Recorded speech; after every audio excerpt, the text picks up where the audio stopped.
जय माता दी सबको। तो आज से हम स्टार्ट करने जा रहे हैं प्रेपरेशन ऑफ मैथ्स एग्ज़ाम। ये प्रेपरेशन है उन बच्चों के लिए जो सेकंड अटेम्प्ट देना चाहते हैं एग्ज़ाम का, जो कि मई में होने वाला है। तो सबसे पहले मैं कवर अप करूँगी 5 मार्क्स के चैप्टर, जिसमें से फर्स्ट चैप्टर है हमारे पास स्टैट का। स्टैट्स में हमारे पास मीन है, मीडियन है एंड मोड है। तो लेट्स स्टार्ट। आज मैंने कुछ टॉपिक कवर किए हैं उसके मीन के, एंड इसके साथ साथ बीच में हम 1 मार्क्स के क्वेश्चन भी इस चैप्टर के कवर अप कर लेंगे। So let's start with this chapter. Okay, तो आओ देखते हैं इस चैप्टर को। सो चैप्टर का नाम है स्टैट। तो इसमें हम सबसे पहले मीन कवर करने जा रहे हैं।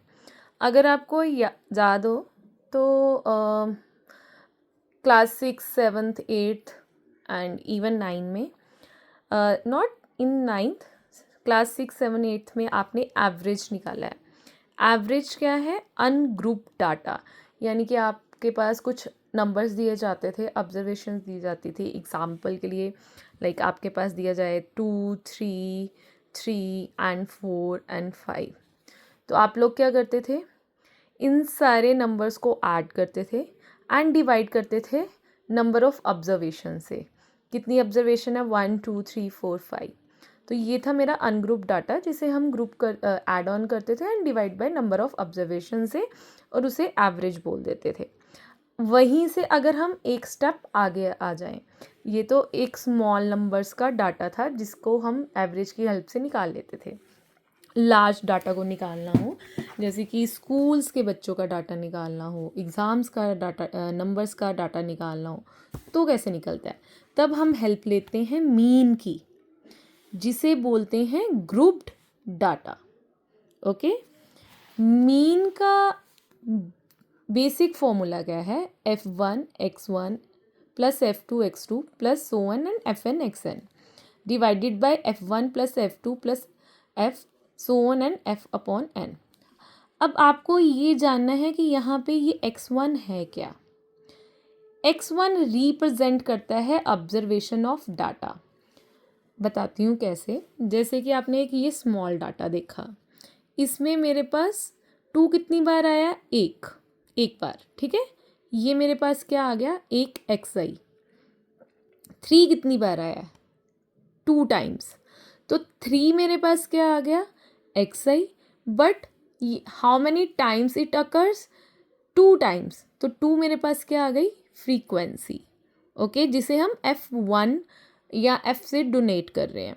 देन 4 अगेन मेरे पास डाटा आ गया, बट ये कितनी बार अकर हुआ? 1 टाइम। तो 1 उसकी क्या आ गई? फ्रीक्वेंसी। तो इसी तरह से जब हमारे पास लार्ज नंबर ऑफ डाटा हो, तो हमारे पास वहाँ पे हमारे पास क्या दिया जाता है कि आपके पास x आया है, इट मीन्स एक पर्टिकुलर नंबर आया था, सपोज कीजिए इट्स 4, बट ये 5 टाइम आया। देन उसके बाद मेरे पास 7 है, ये 6 टाइम आया। That is okay. So X I represent the observation और data, it means the number. And f1, f2, fn, f हमारे पास क्या रिप्रेजेंट कर रहा है कि वो ऑब्जर्वेशन कितनी बार अकर हुई है डाटा में। ओके, सो इसे हम एग्जाम्पल के थ्रू समझते हैं, ठीक है। जैसे कि मीन निकालने के हमारे पास क्लास 10th में 3 मेथड है, तो हम तीनों के तीनों मेथड आज डिस्कस करेंगे। क्लास 9th में आपके पास डायरेक्टली क्या दे दिया जाता था? xi, यानी कि डाटा कि आपके पास नंबर है 23 एंड इट अकर्स 2 टाइम्स, आप सीधा fi xi निकाल लेते थे। बट क्लास 10th में क्या है? आपके पास डाटा डायरेक्टली नहीं दिया गया, आपके पास क्या दिया गया है? Class interval. Class interval, suppose कीजिए कि ये क्लास इंटरवल रिप्रेजेंट कर रहे हैं किसी बच्चे के क्लास के मार्क्स। ओके, या किसी क्लास के बच्चों के मार्क्स को ये रिप्रेजेंट कर रहा है। तो कितने बच्चे, और एफ आई क्या रिप्रेजेंट कर रहा है? Number of students. ओके, ये एक एग्जाम्पल है क्लास 10th में स्टैट चैप्टर की फर्स्ट एग्जाम्पल, इसी को ही मैंने समझाने की कोशिश की है। तो आपके पास 10 to 25, इट मीन्स कि 10 मार्क्स से लेके 25 मार्क्स तक आपके पास कितने बच्चों के इस क्लास इंटरवल के बीच में मार्क्स लाई कर रहे हैं? सिर्फ 2 बच्चों के, यानी कि 2 बच्चे हैं जिनके मार्क्स सिर्फ 10 और 25 के बीच में है, 10 और 25 के बीच में है। ओके, और एक चीज़ और बता दूं, जो हमारी अपर लिमिट होती है उसे हम कभी भी इंक्लूड नहीं करते अपने क्लास इंटरवल पे। हमेशा 25 कहाँ जाएगा? सेकंड क्लास इंटरवल, जहाँ पे वो एक लोअर लिमिट है। आपको क्लास 9th का तो याद ही होगा, ये एक कॉन्टिन्यू क्लास है। ओके, सो अब हमारे पास 10 और 25 के, नॉट 25, 10 और 24 के बीच में कितने बच्चों के मार्क्स हैं? सिर्फ 2 बच्चों के।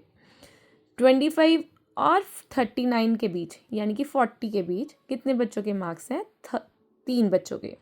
Similarly 40 to 55 7, 55 to 76, 70 to 85 6 and 85 to 100 6. Okay, so this is the frequency कि इतने बच्चों के मार्क्स आए हैं इस क्लास इंटरवल में। अब हमारे पास एक्स आई कहाँ से आएगा? ओके, ऑब्वियसली हमने मीन पढ़ा है कि F I into X I upon sum of observations, right, sum of total observations. Simple, आपको एक्स आई कैसे निकालना है? इन दोनों एवरेज की हेल्प से इन दोनों नंबर्स को ऐड करो and then divided by 2, you will get 17.5। इसे क्लास मार्क भी बोला जाता है। क्यों? क्योंकि ये एक्स आई आपके पास आता है upper limit plus lower limit divided by 2 करके। जो बच्चे याद रख सकते हैं वो ईजिली याद रखें कि क्लास मार्क कैसे निकालना है, उसे एक्स आई से रिप्रेजेंट कर रहे हैं। अदरवाइज आप ये याद रखो कि हमारे पास डाटा का एवरेज निकालना है कि उसका एवरेज क्या हो सकता है। So 10 + 25 divided by 2 17.5, then 25 + 40 divided by 2 32.5, यानी कि हमने हर एक क्लास इंटरवल के एवरेज मार्क्स निकाल लिए। देन हमने एफ आई को एक्स आई से मल्टीप्लाई कर दिया एंड मल्टीप्लाई करके हमारे पास ये आंसर आ गया। देन हमने मीन कैसे निकालना है? अगर याद हो, F I X I is equal to जो भी आया divided by total number of observations. आपको इस मेथड को क्या बोलते हैं? इस मेथड को बोलते हैं डायरेक्ट मेथड। हमने सॉल्व किया, आंसर आ गया 62। अब बच्चे बोलेंगे मैम आपने तो डायरेक्ट आंसर लिख दिया।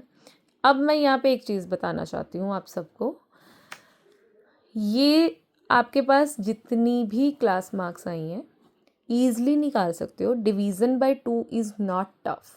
ऐड करना है, 2 करना है, इसीलिए बोला है calculation based and formula based chapter है।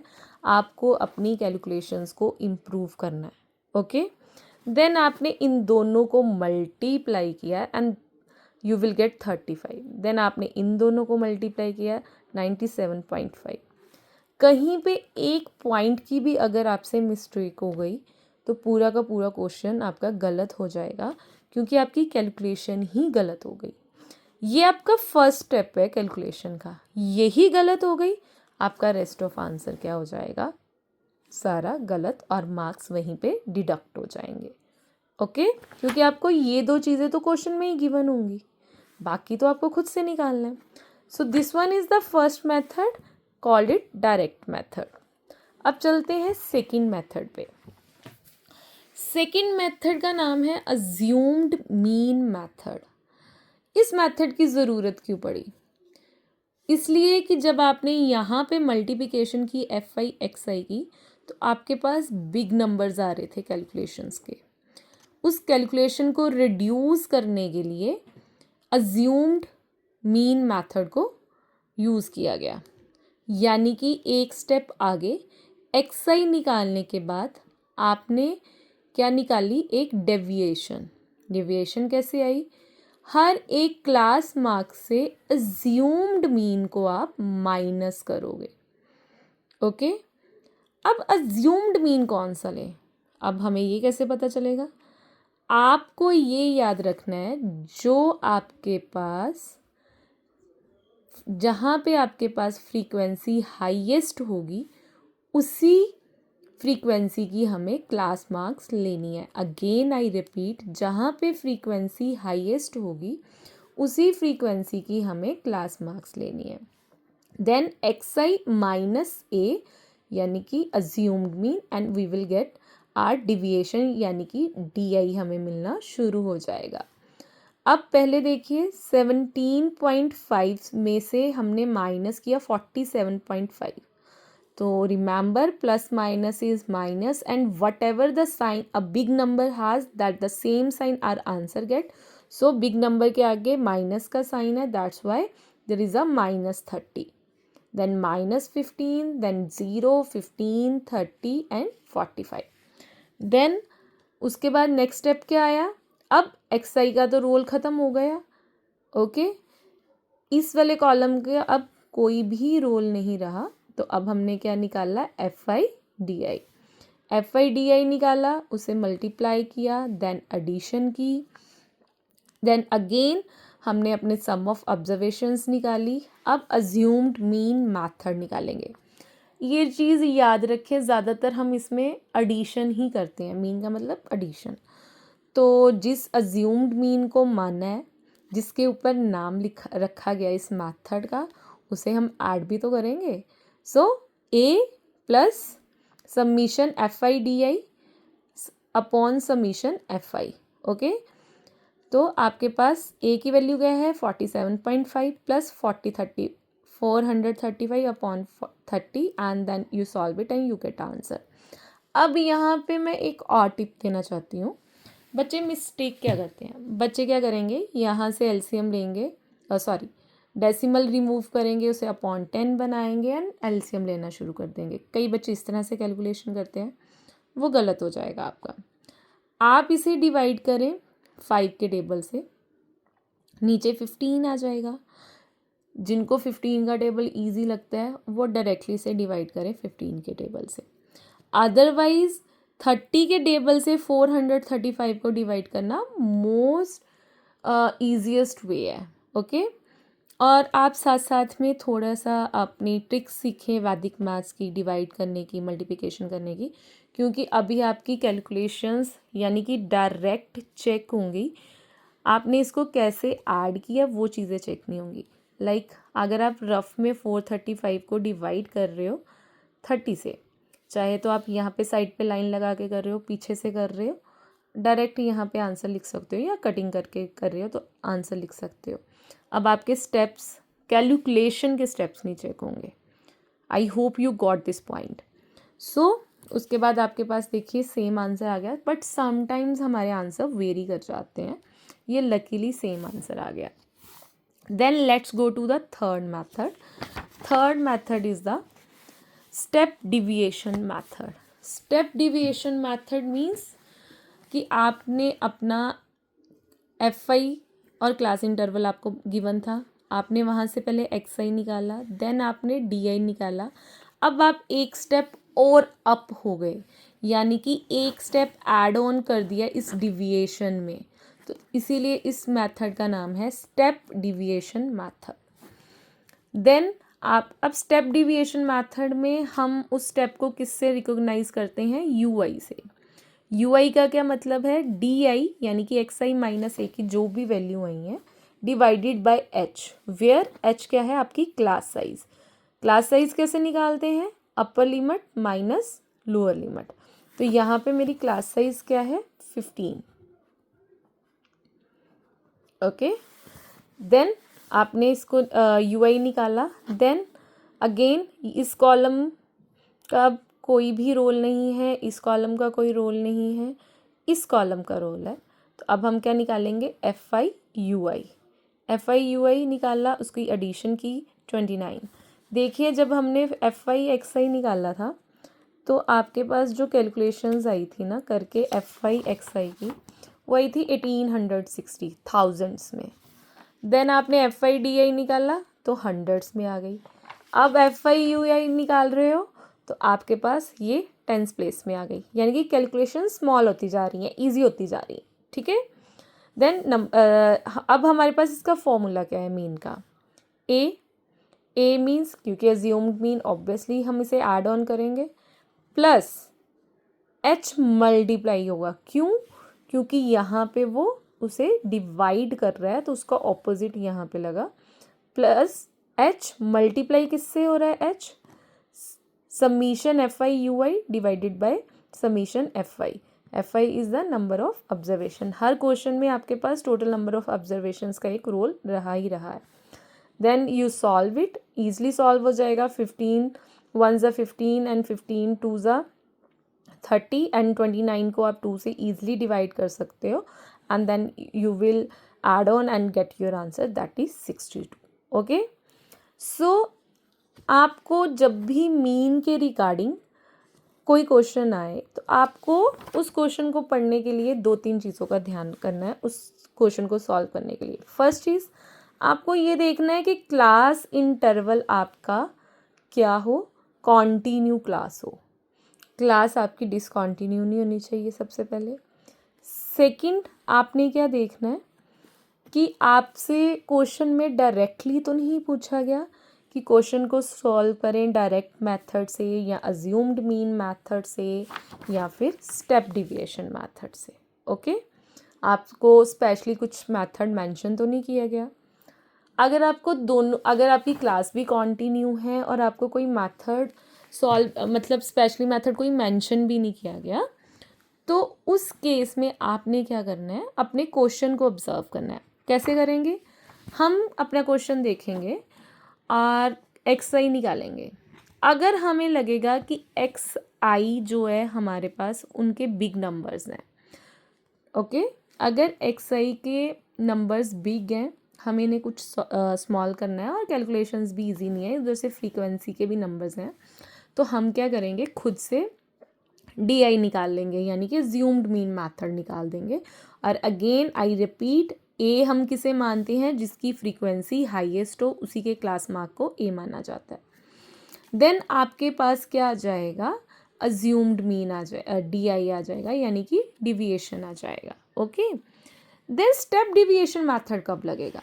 अगर आपका assumed mean each and every number easily एक होल नंबर में डिवाइड हो रहा है क्लास साइज से, तभी आप स्टेप डिविएशन मेथड लगाएंगे, या फिर आपको स्पेशली मेंशन किया हो तभी आप स्टेप डिविएशन मेथड लगाएंगे। अदरवाइज आप अज्यूम्ड मीन मेथड से क्वेश्चन को ख़त्म कर सकते हैं। सपोज करिए अगर मेरे पास यहाँ पे क्लास साइज क्या होता है 20, तो -30/20 तो मेरे पास 3/2 बन जाना था। -15/20 मेरे पास अगेन क्या बन जाना था? कम ऑन, 3/4 बन जाना था।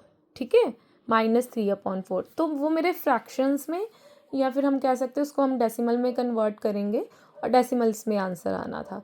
तो वो तो हमारे लिए वही प्रॉब्लम रही। मुझे यू आई क्या चाहिए? Whole number. तो स्टेप डिविएशन मेथड लगाने का हमारे पास सबसे अच्छा ट्रिक यही रहता है। हम उसे कब अप्लाई करेंगे? अगर हमारी ईच क्लास साइज है जो, वो ईच डी आई को प्रॉपरली होल नंबर में डिवाइड करती हो, यानी कि फुली डिविजिबल हो, तभी हम अपना स्टेप डेविएशन मेथड अप्लाई करेंगे। और अपनी कैलकुलेशंस को करना शुरू कीजिए, अपनी कैलकुलेशंस को इम्प्रूव कीजिए। अपने जितना खुद से कैलकुलेशंस करेंगे आपके लिए इजी हो जाएगा। इस क्वेश्चन में आपको डिवाइड भी करना है, एडिशन भी करनी है, मल्टीप्लिकेशन भी करनी है, division sometimes in the decimal part भी है। ओके, सो इन चीज़ों को आपका अच्छी तरह से ध्यान रखना है। इसीलिए मैंने पहले बोला था कि आपको अपनी कैलकुलेशंस को इम्प्रूव करना है, क्योंकि ये क्वेश्चन एक डायरेक्ट है, इजी क्वेश्चन है। इसी तरह से मीडियन और मोड भी इजी क्वेश्चंस हैं। ओके, सो ऑब्जर्व करो क्वेश्चंस को कि मेरे डायरेक्टली हो सकते हैं कि नहीं, जब भी हमारे पास प्रॉब्लम आए। But again I repeat, calculation based question है ये, तो आपकी कैलकुलेशंस बहुत ही ज़्यादा स्किल्ड होनी चाहिए, इम्प्रूव्ड होनी चाहिए। क्योंकि सपोज कीजिए, आपको फिर से एक एग्जांपल दे कीजिए कि आपने किसी पोर्शन पे अपना यूआई गलत कर दिया, या यूआई लकीली निकल भी गया सही, क्योंकि ऑब्वियसली ये ज़्यादातर सीरीज़ में होता है। बट आपने कहीं पे मल्टीप्लिकेशन गलत कर दी, तो आपका submission of F I U I गलत। नेक्स्ट स्टेप तो आपका फॉर्मूला अप्लाई करना है, इसके मार्क्स मिल जाएंगे, बट कैलकुलेशन के मार्क्स कट गए।